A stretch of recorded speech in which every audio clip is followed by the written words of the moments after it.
Hello दोस्तों, नमस्ते। कैसे हैं आप सब। आज की कहानी है बचत। कहानी को पूरा सुने, अच्छी लगे तो लाइक, शेयर और चैनल को सब्सक्राइब कर दे। धन्यवाद। मानवी अपने बच्चों को लेकर इतनी दूर का लंबा सफ़र कर इतनी गर्मी में अपने मायके आ रही थी। इतनी गर्मी में लू की लहर, कितना थक जाएंगी ना दीदी आते आते। सब लोग सकुशल घर पहुंच जाएं। बहू ने अपनी सासू माँ से फ़ोन रखते ही पूछा। निशा जी अपनी बेटी मानवी से ट्रेन में बैठने की सूचना ले रही थी। बहू, फिर कर दी ना अपने मायके जैसी बात। हाँ ठीक है, लंबा सफ़र है, पर मेरी बेटी और नाती नातिन एसी से आ रहे हैं। तुम्हारे मायके वालों की तरह स्लीपर से सफ़र नहीं करते मेरे बच्चे। इतनी ठंड में तुम्हारे पापा आ गए थे स्लीपर में। अरे भाड़े की गाड़ी ना सही, एसी से तो आ सकते थे ना। बहू, एक बात समझ में नहीं आती है। इतनी अच्छी नौकरी करते हैं तेरे पापा, सब बच्चों का शादी ब्याह कर लिया, अब ऐसी कंजूसी क्या। मम्मी जी, पापा शुरू से ही ऐसे ही हैं। हम तीनों बहनें थी, एक भाई। सबके पालन पोषण, पढ़ाई लिखाई और शादी विवाह के लिए सोचने के कारण, साथ ही अपने भाई बहनों का बड़ा कुनबा होने के कारण उन्होंने कभी फिजूल खर्ची नहीं की। पर बहू, इसे फिजूल खर्ची नहीं कहते हैं, अपने लिए सोचना और खर्च करना कहते हैं। बहू, स्टेटस मेंटेन ना करना हो ना करे, पर अब उम्र होने चली है। उम्र निकलने से पहले यह ऐसी छोटी छोटी बातों में अपने स्वास्थ्य को ख्याल रखना तो बनता है ना। और उनका यही गुण तो तुम में भी कूट कूट कर भरा हुआ है। तभी तो 100 रुपये खर्चने से पहले 200 बार सोचती हो। पर अब अपनी आदत छोड़ो और ससुराल के अनुसार चलो, समझी। 100 की जगह 200 खर्च करने की ससुराल की ये आदत कौन सी अच्छी है मम्मी जी। उसने जुबान की बात मन में ही रख ली, क्योंकि सास से कुछ कहने का नतीजा तो नहीं निकलने वाला था। हाँ, यह सच था कि पिता की इस आदत को नीता खुद में भी बसा चुकी थी। खर्च को कम में निपटाने की कोशिश करती। उसके पिता खर्च तो संभल कर किया करते, पर हाँ, ये भी सच था कि अगर कोई ज़रूरतमंद उनके आगे हाथ फैलाता तो वह उसे भी कभी निराश नहीं करते थे। जितने उनकी कंजूसी के चर्चे करने वाले थे, उससे अधिक उनकी परोपकार के कायल भी थे। किसी के घर बीमारी हो, किसी के बच्चे का दाखिला हो या किसी की बेटी की शादी हो, मदद मांगने पर वह कभी पीछे नहीं हटे। माँ कहती भी थी, पहले खुद की बेटियों की शादी तो अच्छे से निपटाओ, बेटे को पढ़ाओ, फिर दूसरों की मदद के बारे में सोचना। कोई मुझसे खैरात नहीं लेता श्रीमती जी, मैं उनकी ज़रूरत पर मदद करता हूँ। उनके पास वापस पैसे होते ही वह मुझे वापस कर जाते हैं। दूसरी बात, जब मैं किसी को पैसे देता हूँ तो उसकी आंखों की श्रद्धा और मन से निकलने वाली दुआ जो मिलती है वह मेरे बच्चों पर ही तो पड़ेगी ना। और सच में तीनों बहनों की शादी अच्छे अच्छे घरों में बिना एक पैसे के दहेज की हुई।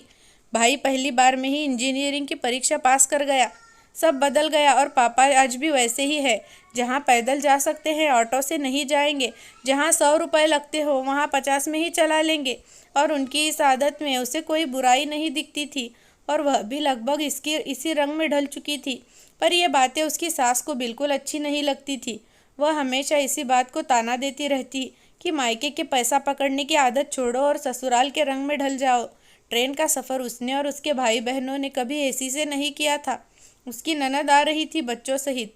ननद तो पहुँचते पहुँचते हलकान हो जाएगी, तो वही सोचकर उसने सासू माँ से चर्चा की थी।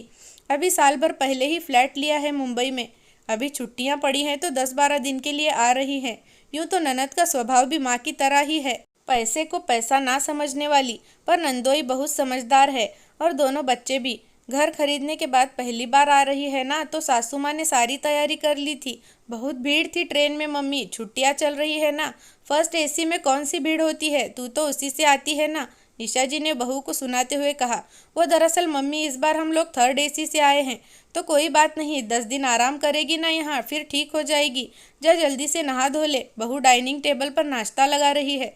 दोनों बच्चों ने नाश्ता कर लिया तो नानी ने उन्हें चॉकलेट, बिस्किट, नमकीन का बड़ा सा पैकेट जो मंगवा के रखा था थमा दिया। अरे वाह नानी, हम दोनों इतने सारे चॉकलेट बिस्किट तो 10 दिन तक शेयर करके खाएंगे। नहीं मेरा बच्चा, सब खा लो, नानी फिर मंगवा देगी। नहीं नहीं नानी, मम्मी गुस्सा करेगी, हम आराम से खाएंगे। बिल्कुल ठीक बात, और अभी अभी नाश्ता किया है ना, जाओ तुम लोग बाहर खेलो। मानवी ने बच्चों से पैकेट लेते हुए कहा। क्या बेटा, खाने दो ना, बच्चे हैं, खुद तो खिलाती हो और मैंने दिया तो मना कर दिया। अब मैं भी नहीं देती मम्मी, देती भी हूँ तो शेयर करके खाने को कहती हूँ। एक तो सेहत के लिए अच्छी नहीं होती ये चीज़ें, और दूसरी, क्या दूसरी बोल तो। फ्लैट लेने के बाद हाथ इतना तंग हो गया है कि हम लोग फालतू खर्च करने से बचने लगे हैं मम्मी। खैर छोड़ो ये सब बातें, देखो मैं क्या लेकर आई हूँ तुम्हारे भाभी और विकास के लिए। मानवी ने पैकेट खोलते हुए कहा, जिसमें 2 सूती साड़ी, मैचिंग चूड़ी, सिंदूर और एक कुर्ता पजामा था। बहुत सुंदर है ये सब दीदी, और आप इतने प्यार से लाई हो तो और भी सुंदर हो गया है। मैं कल ही ब्लाउज सिलने दे दूंगी, और इनके कुर्ते का रंग भी बहुत प्यारा है। नीता ने साड़ी हाथ में उठाते हुए कहा, पर लगता है मम्मी को पसंद नहीं आया। नहीं नहीं, बहुत पसंद है, बोलती हुई निशा जी ऊहापोह में थी। कांजीवरम और सिल्क से नीचे देखना तो दूर, सोचने तक नहीं वाली उनकी बेटी सूती कब से खरीदने लगी। वह जो पहन कर आई थी और जो अभी पहना था, सब सूती और साधारण ही थे। 1 साल में इतना बदल गई उनकी मानवी।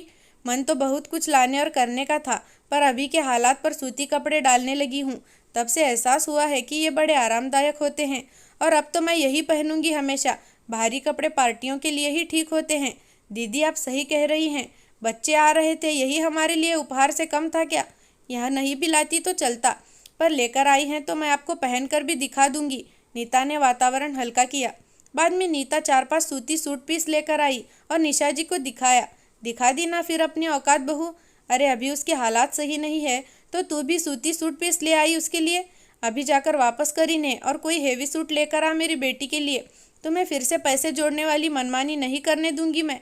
जितने में ये 5 सूट आए हैं ना, उसमें कुछ और पैसे लगाकर एक हेवी सूट आएगा। पर दीदी आजकल यही पहनती है ना, और बता रही थी वहाँ सिलाई बहुत महंगी है, तो मैं सोच रही थी सारे सूट उन्हें सिलवा कर ही दूँ। उन्हें काम में आएंगे ना ये सब। वाह कितने अच्छे प्रिंट के सूट हैं। कहाँ से लाई भाभी, आपके हैं? और रूम से बाहर आई मानवी को वह सूट बहुत पसंद आए। आपके लिए ही लाई थी दीदी, पर मम्मी जी ने कहा कि वापस करके हेवी सूट ले आओ। नहीं मम्मी, बहुत पड़े हैं मेरे पास, तुम्हें तो पता है ना मैं कितनी खरीदारी करती रहती थी। अभी भी की है। अभी कपड़े तो ऐसे भी हैं जिन्हें मैंने एक बार भी नहीं पहना। ये बढ़िया है भाभी, मैं तो यही लूँगी। निशा जी का मुंह बन गया।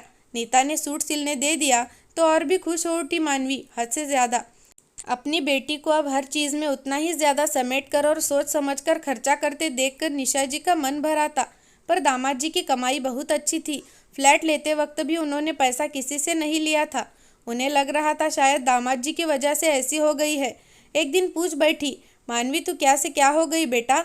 नहीं अच्छा लग रहा तुझे इस तरह सोचता देखकर, इस तरह जीता देखकर? मम्मी अब तो मैं सही राह पर चल रही हूँ। अभी तक मैं सपनों की दुनिया में ही जी रही थी, अब बाहर आई हूँ मैं। सूरज बहुत कमाते तो मैं बिना कुछ सोचे समझे उनकी पूरी कमाई ऐश करने में उड़ाती थी।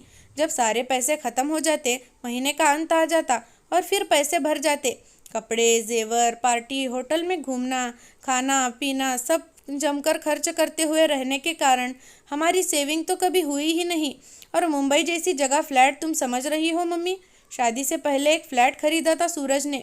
उसे बेचने के बाद भी हमें एक लंबी चौड़ी रकम लोन पर लेनी पड़ी। फ्लैट के लिए लोन लिया।